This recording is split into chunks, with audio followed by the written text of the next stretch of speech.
Premier ലീഗിലെ opening വീക്കെൻഡിൽ എല്ലാവരും കാത്തിരുന്ന ഒരു മത്സരം തന്നെയായിരുന്നു മാഞ്ചസ്റ്റർ യുണൈറ്റഡും ആർസണലും തമ്മിലുള്ള സൂപ്പർ പോരാട്ടം. ഓൾഡ് ട്രാഫോർഡിൽ മത്സരം അരങ്ങേറുമ്പോൾ എല്ലാവരും പ്രതീക്ഷിച്ചിരുന്നത് ആർസണൽ മത്സരം ഡോമിനേറ്റ് ചെയ്യുന്നതായിരുന്നു. എന്തായാലും അതുണ്ടായില്ല. യുണൈറ്റഡിന്റെ ഭാഗത്ത് നിന്ന് നല്ലൊരു പെർഫോമൻസ് നമുക്ക് കാണാൻ സാധിച്ചു. മത്സരം ആർസണലിനെതിരെ യുണൈറ്റഡ് ഡോമിനേറ്റ് ചെയ്തു എന്ന് തന്നെ നമുക്ക് പറയാൻ സാധിക്കും.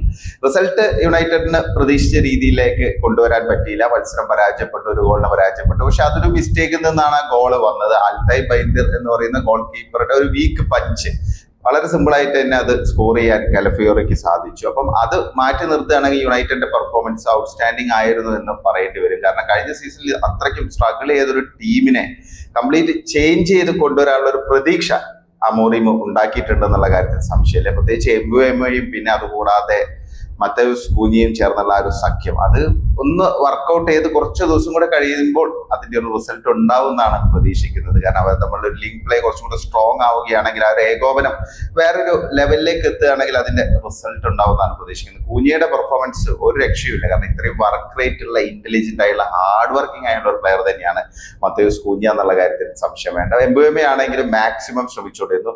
ഫിനിഷിങ്ങിൽ കുറച്ച് പോരായ്മകൾ ഉണ്ടായിരുന്നെങ്കിൽ പോലും ഫസ്റ്റ് മത്സരമാണ്, ഒന്ന് സെറ്റായിട്ട് വരുന്നേ ഉള്ളൂ. പക്ഷെ നല്ല രീതിയിൽ ഈ രണ്ട് പ്ലേയേഴ്സിന്റെ എഫേർട്ട് യുണൈറ്റഡിന്റെ ആ ഒരു അറ്റാക്കിങ്ങിൽ റിഫ്ലക്ട് ചെയ്തു എന്നുള്ളതാണ്.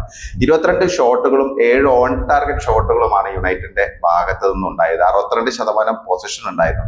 ആർസണലിനെതിരെ ഡൊമിനേറ്റ് ചെയ്ത് യുണൈറ്റഡ് കളിക്കുന്ന എല്ലാ മേഖലയിലും അത് നമ്മൾ ആരും പ്രതീക്ഷിച്ചിരുന്നില്ല. കഴിഞ്ഞ സീസണിലൊക്കെ ഓൾഡ് ട്രാഫോർഡിൽ ശരിക്കും സ്ട്രഗിൾ ചെയ്യുന്ന ഒരു യുണൈറ്റഡിനെയാണ് കാണാൻ സാധിച്ചത്. അപ്പം അമോറിമിന്റെ ആ ഒരു ശൈലിയുമായിട്ട് യുണൈറ്റഡ് താരങ്ങൾ ഒത്തിണങ്ങി പോകുന്നു എന്നുള്ളൊരു സൂചന കൂടിയാണ് വന്നിരിക്കുന്നത്. ഇപ്പൊ ഇതിലൊരു വീക്ക് ലിങ്ക് ആയിട്ട് തോന്നിയത് ബ്രൂണോയെ മിഡ്ഫീൽഡറായിട്ട് കളിപ്പിക്കുന്ന ഒരു സിറ്റുവേഷൻ ആണ്. അത് വർക്കൗട്ട് ആവുമെന്ന് തോന്നുന്നില്ല. പ്രത്യേകിച്ച് ഈ ഒരു ശൈലിയിൽ ബ്രൂണോയുടെ ഒരു റിസൾട്ടും വേണ്ടത്ര രീതിയിൽ യൂട്ടിലൈസ് ചെയ്യാൻ പറ്റില്ല. എന്നാൽ അമോറിം ഉദ്ദേശിക്കുന്ന രീതിയിൽ ഒരു മിഡ്ഫീൽഡർ എന്നുള്ള രീതിയിൽ, സെൻട്രൽ മിഡ്ഫീൽഡർ എന്നുള്ള രീതിയിൽ ബ്രൂണോയ്ക്കും വേണ്ടത്ര രീതിയിൽ ക്ലിക്ക് ആകാൻ പറ്റാത്തൊരു സാഹചര്യമുണ്ട്. ഇപ്പൊ കഴിഞ്ഞ മത്സരത്തിൽ ആർസണലിനെതിരെ മിഡിൽ ഒരുപാട് മിസ്പാസസുകളൊക്കെ ഉണ്ടായിരുന്നു, സ്പേസസ് ക്രിയേറ്റ് ചെയ്യപ്പെട്ടിരുന്നു. അപ്പൊ അത് മനസ്സിലാക്കാൻ സാധിക്കുന്നത് ഒരു കാര്യം തന്നെയാണ്. നമ്മളെല്ലാം മുമ്പ് എല്ലാ വീഡിയോസിലൊക്കെ വ്യക്തമായിട്ട് പറഞ്ഞിരുന്ന ഒരു കാര്യം തന്നെയാണ്. അതായത് യുണൈറ്റഡിന് എന്തായാലും ഒരു ഹോൾഡിംഗ് മിഡ്ഫീൽഡർ അത്യാവശ്യമാണ്. ബോൾ ക്യാരിയിങ് കപ്പാസിറ്റി ഉള്ള നല്ലൊരു ഹോൾഡിംഗ് മിഡ്ഫീൽഡറെ കൊണ്ടുവരാതെ പ്രതീക്ഷിക്കുന്ന റിസൾട്ട് യുണൈറ്റഡിന് ഉണ്ടാക്കാൻ പറ്റില്ല എന്നുള്ള കാര്യം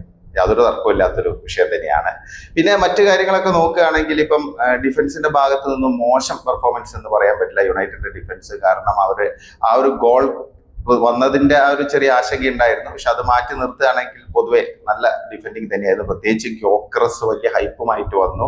ആദ്യത്തെ മത്സരത്തിൽ ഒന്നും ചെയ്യാൻ ഗ്യോക്കറസിന്, പ്രീമിയർ ലീഗിലെ ആദ്യ മത്സരത്തിൽ ആർസണലിന് വേണ്ടി ഒന്നും ചെയ്യാൻ ഗ്യോക്കറസിന് സാധിച്ചില്ല. സാക്കയെയും ഗ്യോക്കറസിനെയും മാർട്ടിനെലിയും നല്ല രീതിയിൽ റെസ്ട്രിക്ട് ചെയ്യാൻ യുണൈറ്റഡിന്റെ ഡിഫൻഡേഴ്സിന് സാധിച്ചു. ഡിലൈറ്റ് ആണെങ്കിലും യോറോ ആണെങ്കിലും ഔട്ട്സ്റ്റാൻഡിംഗ് ആയുള്ള പെർഫോമൻസ് ആയിരുന്നു.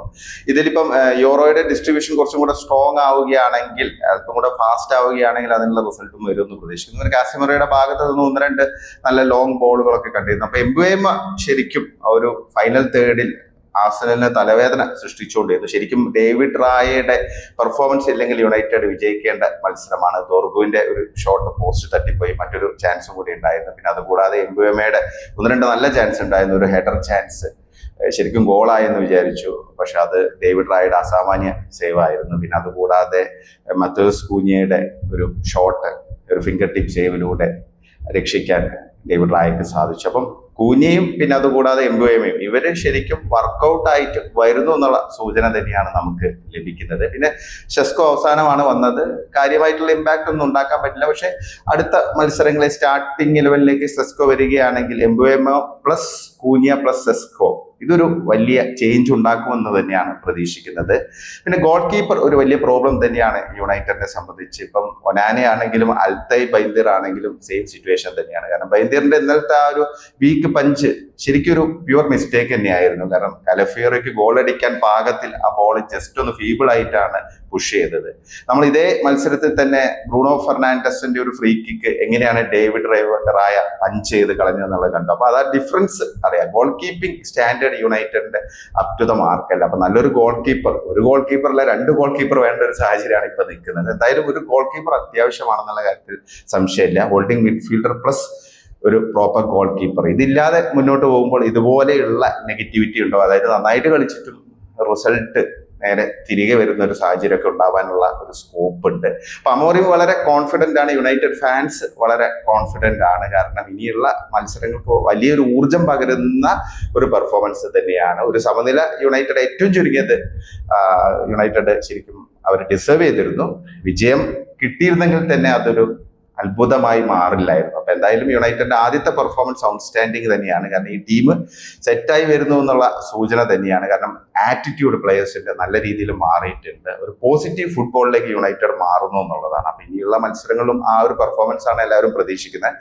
ആർസണലിനെ സംബന്ധിച്ച് പറയുകയാണെങ്കിൽ ആർസണലിന്റെ ഡിഫൻസിന്റെ പെർഫോമൻസ് ഒന്നുകൊണ്ട് മാത്രമാണ്, പ്രത്യേകിച്ച് സെന്റർ ബാക്കുകളുടെ ആ ഒരു മികവ് ഒന്നുകൊണ്ട് മാത്രമാണ് യുണൈറ്റഡ് മത്സരം വിജയിക്കാതെ പോയത്. ആർസണലിന് ആ 3 വിലയേറിയ പോയിന്റ് ലഭിക്കാൻ കാരണം അതാണ്. മിഡിലൊക്കെ ഒരുപാട് പ്രശ്നങ്ങൾ ആർസണലിനുണ്ട്. അപ്പൊ ഇനിയും ഇംപ്രൂവ്മെന്റ് അത്യാവശ്യമാണ്. കുറച്ചും കൂടി ഒരു പോസിറ്റീവ് ഫുട്ബോൾ ആർസണൽ കാഴ്ചവെച്ചില്ലെങ്കിൽ ഇത്തവണയും ഒരു നിരാശ ഉണ്ടാകാനുള്ള ഒരു സാധ്യതയാണ് കാണുന്നത്. അപ്പൊ ഇതാണ് ഈ ഒരു മത്സരത്തെ കുറിച്ച് എനിക്ക് വ്യക്തിപരമായിട്ട് തോന്നിയത്. നിങ്ങളുടെ അഭിപ്രായങ്ങൾ, അതായത് മാഞ്ചസ്റ്റർ യുണൈറ്റഡും ആർസണലും തമ്മിലുള്ള പോരാട്ടത്തെ കുറിച്ചുള്ള നിങ്ങളുടെ വിലയേറിയ അഭിപ്രായങ്ങൾ കമന്റായി രേഖപ്പെടുത്തണേ.